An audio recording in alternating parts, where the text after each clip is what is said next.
Kabago-bago ko pa lang dito sa pagko-content may nang uutos na agad sa atin. Sabi ni Maring RJ Bermudez, Mare, ako na ang unang mag-uutos sa'yo kaya ilista mo na. Syempre damay dito si Budak Gaming. So ang utos ko is mag-gusion ka tapos si Ante naman Angela. Magpanggap kayo magjowa tapos pagsilosa mo lahat ng sasaliban ni Gerchanak. Lag-i-name drop mo ganun. Maglandian kayo sa chat hanggang sa mag-cringe yung mga kakampi at kalaban. Dapat naka-all yung chat mo ha. Alam mo Mari, nakakasira ng dignidad yung pinapagawa mo sa akin. Pero pagbibigyan kita sa gusto mo. Kaya naman, tara na. Syempre, di na para titigan yung comment niya, diba? Tinawag ko agad si ate tapos nagduo na kami dalawa sa classic. Inotolak ko na din tong gusong ko kasi baka maagawan pa ako. Iiyak na lang talaga ako. Tapos gusto ko sanang mag-core dito pero ang dami rin may gusto ng core kaya nag-adjust na ako. Tapos ayan si ate nag-lock na din ng Angela niya. Ito na nga naging line up namin tapos yung line up ng kalaban. Pinag-uusapan pa namin ni ate dyan kung sino yung ita-target lock namin sa kanila. Kahit wala naman sa utos yun. Tapos nagsama lang kami ni ate dito sa linte. Tapos sabi ko mag-emote-emote kami para mas kapani-paniwala na magjowa talaga kami, di ba? Syempre bilang magjowa na magkaduo, hindi pwedeng mawala yung pagtitipi.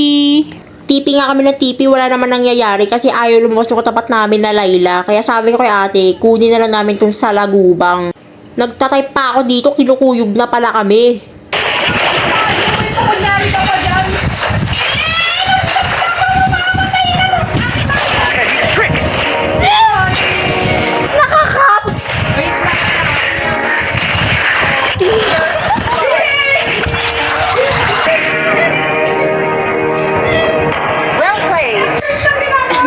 Sino ba kumagaw?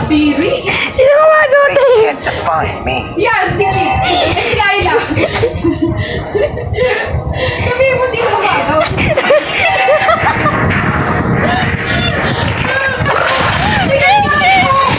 Baby ko na ba, baby? Watch my flick. Ano ka ba, baby? Ano ka ba, baby?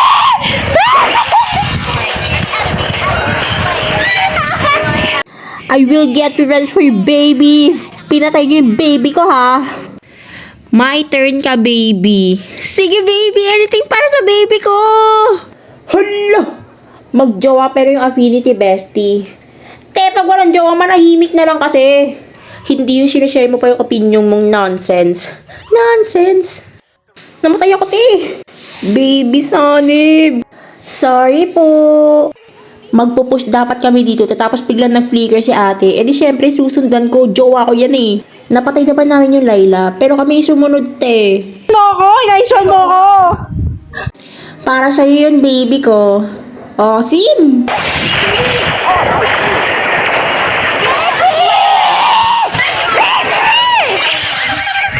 Nag-nice one si ate dito. Siyempre, magti-thank you ako sa Honey Bun, Sweetie Pie, Sugar Sugar Lovey Baby Mahal, one and only nag-iisang baby ko.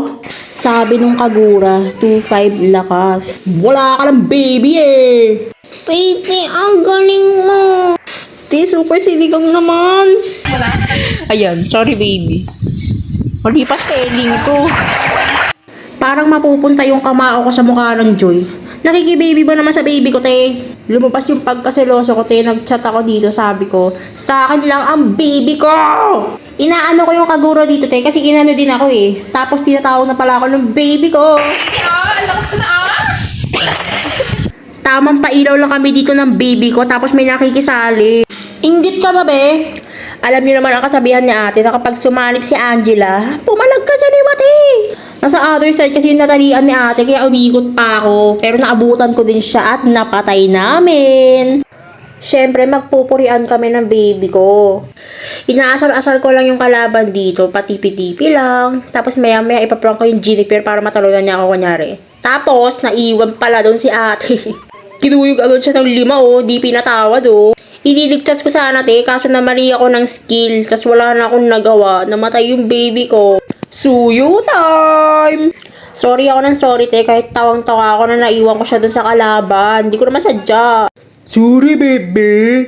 Baby sorry. May nakita kasi akong farm dito na bumabaril-baril, eh di pinatay ko na. Tapos umalis na ako na parang nothing happened. Tas ewan ko ba, te, sa tuwing napapatay namin yung Layla, lagi na kami kinukulit ng kasapi niya. Para bang galit na galit. Tapos eto, oh, inaano yung baby ko, oh. Talaga ba? Talaga ba? Sleep well. Winner ang mga maasim. Baby, alas ko doon!